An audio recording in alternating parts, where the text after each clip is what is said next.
What if Betelgeuse took the Sun's place? At first it is only color. The central light shifts, heavier, more golden, a red supergiant filling the inner sky. That beauty is false comfort. The star's radius is vast. Its photosphere extends past the orbits that once held worlds. Mercury, Venus, Earth and Mars do not trace new courses into the star. They are already embedded in its outer layers the moment the swap is complete. The inner planets cease to exist as distinct bodies and become part of the star's skin.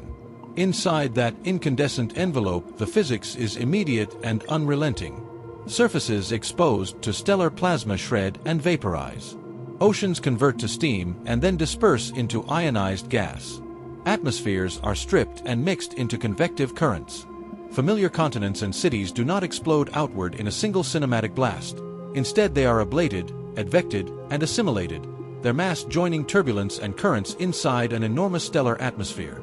The process is assimilation, not collision. Beyond the engulfed inner ring, the giants transform.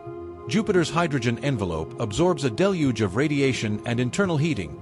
Temperatures climb beyond 1,000 degrees. Cloud bands boil away into luminous steam. Storms become incandescent and enormous. Saturn, Uranus, and Neptune follow. Ice and gas flash into glowing plumes, their upper layers stripped and driven into streams. Even Pluto, tiny and remote, becomes a glowing fragment before it too feeds the star. Material from these bodies does not vanish without trace. Shredded rock and vapor form transient rings and filaments. Streams of molten metal and gas trace curved paths into the star. Colliding flows create shocks that produce bursts of high-energy light. The star's photosphere flickers and puffs as new mass is added, then settles into fresh turbulence.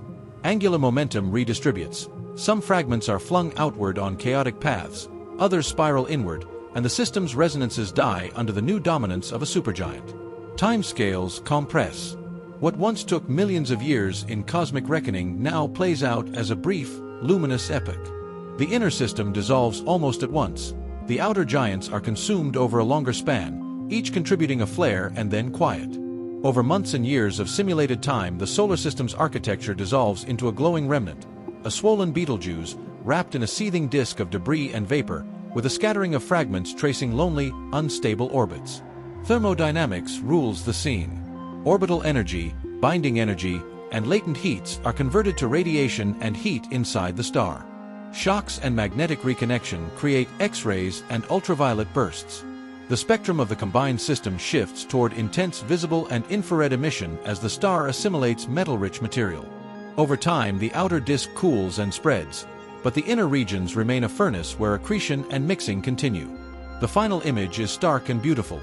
A single, dominant star almost unrecognizably larger, the memory of planets visible only as transient filaments and glowing streaks.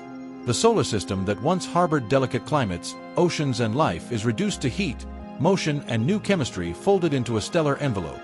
The narrative is not a story of collisions between planets, it is the lesson of scale, a supergiant's radius that simply swallows what smaller suns hold apart.